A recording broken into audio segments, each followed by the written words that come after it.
Hey guys, today we are gonna review the Autel TPMS tool. This is a newer generation than the previous one, so I just want to make a quick video of like how things are, what are its capabilities, and you'll be able to see in a future video that I'm using this to troubleshoot some TPMS codes and install some MX sensors into my car. So let's get started. Comes in this really nice hard case. Just want to make a quick note that this is not a sponsored video. I bought this on my own.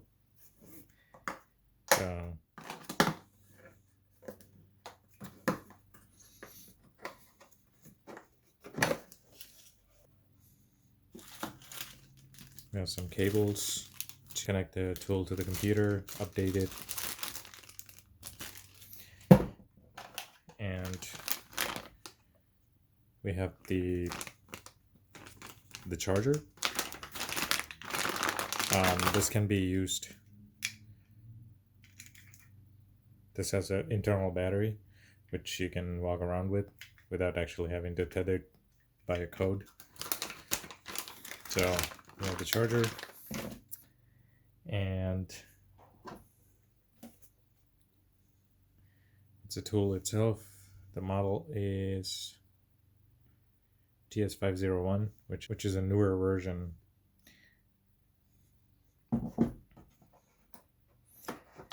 And of course we have the magnet. You got to put this on if the tool cannot recognize the current TPMS sensor on a car. Nice little reminder. So on this side,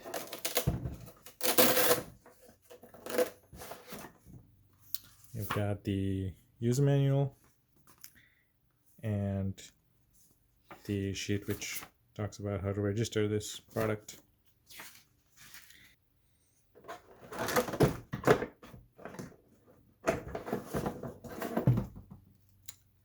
And we have the OBD2 port.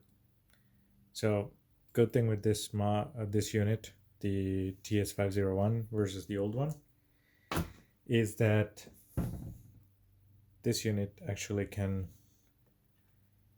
you can hook this up to the OBD2 port on the car and get the information from the ECU back into the unit. This actually checks everything in my list. I can walk around and get the information from this. I can program the sensors, and I am able to hook it up through the OBD port, get the information from the computer into the system. Also, this unit has the option to program transponder keys. I'll put more information about the unit in the description below, so you guys can take a look at it. Again, this is not a sponsored video by Autel, but if they want to send me a unit, hey, I'll take it. I'm more than happy to take it. I bought this to troubleshoot my own vehicles. I'll show you how to do that in the next video. These are the sensors which I can program with this tool wirelessly. This is it for the video. Again, thank you so much for watching. I will see you in the next one.